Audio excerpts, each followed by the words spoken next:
Hello बच्चों, welcome to fast learning by FSL. तो आज हम करेंगे क्वेश्चन नंबर 11। क्वेश्चन नंबर 11 में क्या है देखते हैं क्या है।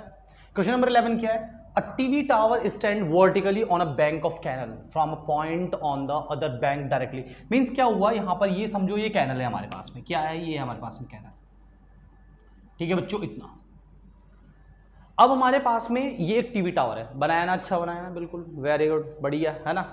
तो क्या हुआ यहां से, ये एक टीवी टावर है हमारे पास में, from a point on the other bank directly opposite the tower the angle of elevation of the top of the tower is 60। ठीक है, क्या हुआ कि बिल्कुल ये कैनल के अपोजिट, इधर ये था बैंक ऑफ, ये था हमारे पास में दूसरे बैंक पर, ये दूसरे बैंक पर, दूसरे किनारे पर हमारे पास में एक पॉइंट है जिससे एंगल कितना बन रहा है, एलिवेशन 60 डिग्री। ठीक है, उसके बाद हमें ये पता चल गया, ठीक है बच्चों, क्लियर।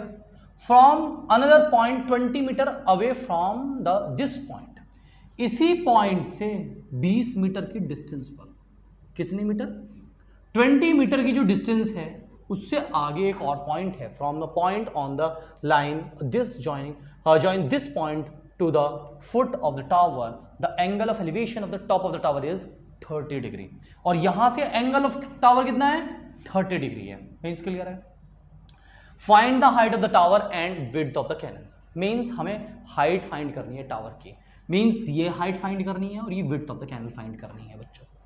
अच्छा, अब हमने क्या ट्रिक बताई आपको, एक छोटा ट्रायंगल और एक बड़ा ट्रायंगल, पहले छोटा ट्रायंगल लगाओ बाद में बड़ा ट्रायंगल लगाओ, कैलकुलेशन करो, आंसर आ जाएगा। ठीक है, अब हमने क्या करना है बच्चों, यहां से हमें समझना है कि हमारे पास में पहले हाइट को लेट करेंगे। मींस हमने क्या किया बच्चों, लेट किया, क्या लेट किया, हमें क्या निकालना है, हाइट ऑफ द टावर, तो बस इसी को लेट कर लो, let the height of the tower, let height of the tower कितनी, h मान लो बच्चों, कितने मीटर, h मीटर, हाइट को h मीटर से मान लिया, क्लियर है, h मीटर माना। अच्छा, जब h मीटर हमारे पास में हो गया तो उसके बाद हम अगर बात करेंगे कि विड्थ ऑफ द कैनल कितनी है, हम इसको भी लेट कर लेते हैं। तो हमने क्या किया, विड्थ ऑफ द कैनल को, विड्थ ऑफ द कैनल को बच्चों हमने मान लिया x मीटर है। कितना मान लिया बच्चों, कितना मान लिया बच्चों, अच्छे से लिख देते हैं ना, x मीटर मान लिया। मींस हमने इसको लेट किया है h, यहां से यहां तक, और इसको लेट किया है हमने x। मींस बात समझ में आएगी नहीं है आपको? अच्छा, इतनी बात समझ में आ गई आपको?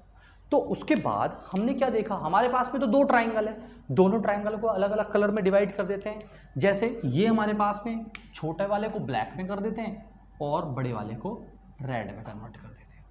ठीक है, तो पहले हम छोटा ट्राइंगल लगाएंगे बस, और कुछ नहीं करना। ठीक है बच्चों, क्लियर है? इसका मतलब हमने क्या किया, ब्लैक वाला ट्राइंगल लगाया बच्चों। कौन सा ट्राइंगल है ब्लैक वाला, ए बी सी, छोटा ट्राइंगल तो ये है ना हमारे लिए। तो हमने क्या कहा, यहां पर कहा इन ट्राइंगल ए बी सी, और बच्चों लगाएंगे हम 10, तो क्या लगाएंगे हम, 10 सी लगाएंगे। और 10 सी जो होगा वो परपेंडिकुलर क्या है हमारे पास में, ए बी, और बेस क्या है हमारे पास में, सी बी। ठीक है बच्चों, क्लियर है? 10 सी कितना है, अभी यही कैलकुलेशन करके गए हम। ठीक है, मींस क्या हुआ, यहां से हमारे पास में जो लास्ट में भी हमने क्वेश्चन नंबर 10 में पढ़ा है वो भी हमारे पास में यही बिल्कुल सेम कैलकुलेशन है। तो ए बी की वैल्यू कितनी है बच्चों, जल्दी से बता दो, h है। ए बी की वैल्यू कितनी है, ए बी ये है h, और सी बी ये है x। मीन्स ये हो गया हमारे पास में x, और इसकी वैल्यू कितनी होती है, √3। कितनी होती है बच्चों, √3 x अपॉन h अपॉन में x, ये इधर आ गया। तो √3 x is equal to h, means h is equal to √3 x हो गया। बोलो बच्चों, बात समझे कि नहीं समझे? इसको इक्वेशन फर्स्ट मान। ठीक है, इतनी बात समझ में आई? यानी कि पहले इक्वेशन लगाई, जो मिला ठीक है रख लो, ज्यादा चिंता करने की जरूरत है नहीं। ठीक है, जो मिले रख लो, कहो कि जी बाद में काम आएगा, जो भी है वो बाद में आ जाएगा। अब हमने क्या करना है, दूसरा वाला ट्राइंगल लगा देना है। अब ट्राइंगल लगाएंगे बड़ा वाला, ए बी डी, क्या लगाएंगे, in triangle A B D. बच्चों कौन सा ट्राइंगल लगा रहे हैं हम, ए बी डी लगा रहे हैं। अब ए बी डी लगाएंगे तो जाहिर सी बात है एंगल डी लगाएंगे, तो इसका मतलब 10 डी लगेगा। क्या लगेगा, 10 डी, ग्लूकोन डी नहीं, 10D। अब 10D लगेगा तो परपेंडिकुलर क्या होगा बच्चों, AB, और बेस कितना है हमारे पास में, DB। ठीक है, अच्छा 10D है तो 10D का मतलब 60 है, 30 है, ठीक है, D की कितनी है, 30 है, और AB कितना है बच्चों, H है, कितना है, AB कितना है, H है, रख दिया कोई बात नहीं। DB कितना है, DB है बच्चों DC plus CB, DC plus CB। ठीक है बच्चों, क्लियर क्लियर है इतना। 10 30 ये कितना होता है, 1/√3। बच्चों क्लियर है। H अपॉन में DC की वैल्यू कितनी है, दी है यहाँ 20 है, दी तो रख दो, और CB कितना है, X है, हमें नहीं पता जी कितना है। इसको इधर ले आओ और इसको इधर ले आओ तो ये कितना हुआ, 20 प्लस X बराबर क्या हुआ, बराबर, और H√3 हो गया। बोलो बात समझ में आएगी नहीं आई। यहां हमने किसकी वैल्यू निकाल रखी थी, H की निकाल रखी थी, रख दो इसी में, क्या कर दो, रख दो इसी में। ठीक है, तो हम क्या कहेंगे, फ्रॉम इक्वेशन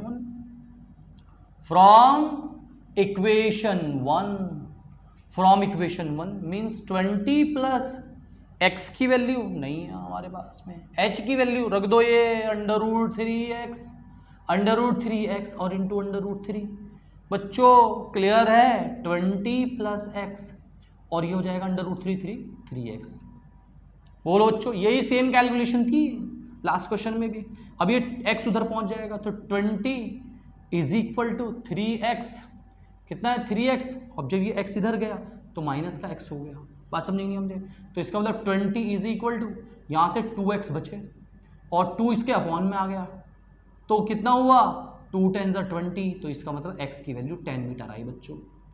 मीन्स ये क्या निकला हमारे पास, हमारे पास में निकली विड्थ ऑफ द कैनल। क्या निकली है बच्चों, वेट ऑफ द कैनल। कितना निकला है, वेट ऑफ द कैनल हमारे पास में आया बच्चों 10 मीटर। बच्चों बात समझ में आई कि नहीं आई, जल्दी से बताओ, आई समझ में। अब हमें निकालना क्या था, हाइट ऑफ द टावर निकालनी थी, मतलब हमें तो H निकालनी है, तो हमारे पास तो H ये है। तो हमारे पास में हमें अगर निकालनी होती, क्या निकालनी होती बच्चों, हाइट ऑफ द टावर अगर हमें निकालनी है तो वो है हमारे पास में H इज इक्वल टू, यानी कि जो H है हाइट है वो इज इक्वल टू कितना है, √3x। मीन्स x की वैल्यू कितनी निकाल रखी है हमने 10, तो ये हुआ 10 और √3 इतने मीटर है हमारे टावर की हाइट। कैलकुलेशन ज़्यादा मुश्किल नहीं है, ये हमारी कैलकुलेशन से निकले, वो बिना कैलकुलेशन से निकले, मीन्स यहाँ पर वैल्यू पुट की और आंसर आ गया, बस सिंपल है। नेक्स्ट क्वेश्चन में मिलते हैं, ठीक है।